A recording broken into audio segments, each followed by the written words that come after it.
देवाने श्रीकृष्णाला आणले हे मात्र आपण विसरलो. हे फार कमी लोकांनाच माहित आहे, म्हणून काही जणांना बाप म्हणजे काय हे कळलेच नाही.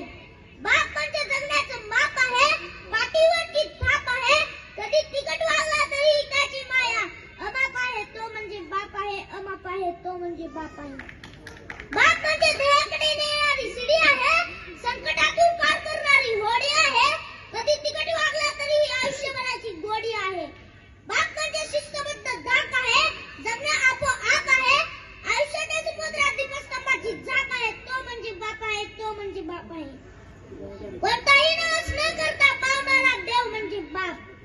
म्हणून म्हणतो आपल्यासाठी तोट्यात जाणारा जगातील सगळ्यात मोठा व्यापारी म्हणजे बाप. समितींनी जगाच्या आईने अधिकारी असं म्हणतात, पण बाबाचे अस्तित्व आपल्या जीवनात महत्त्वाचे आहे. आईच्या प्रेमाबद्दल तर सर्वजण सांगतात, म्हणजे दैनंदिन जीवनात चित्रपटात कार्यक्रमात बोलले जाते, पण आपण हे ओळखण्यात अपयशी होतो की वडिलांची एक शक्ती आहे, वडील हे एक आशीर्वाद आहे. माझे वडील आईचा व माझ्या कुटुंबातील प्रत्येक व्यक्तीचा आधार आहे. मुलामुलींच्या जीवनात सर्वात महत्त्वाचे पात्र निभावणारा हा बापच असतो. पण आजची मुलगी आपल्या बाबांना आयडल न मानता आजच्या युगात चित्रपटातील हिरोईनना आयडल मानत आहे. ही किती मोठी शोकांतिका आहे. मित्रांनो, खरा आयडल तर आपला बापच असतो.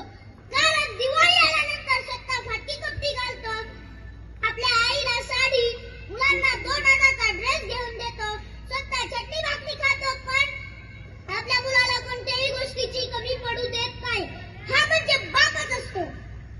बापाचं काही जाणून घ्यायचं असेल तर शाळेतील जुन्या पाठ्यपुस्तकातील एक कविता होती, त्यात बाबा सर्व काही समजून जातो. शेतामध्ये माझी खोप, तिला बोराट्याची झाप, तिथं रांबतो कष्ट तो माझा शेतकरी बाप, येतो अंगा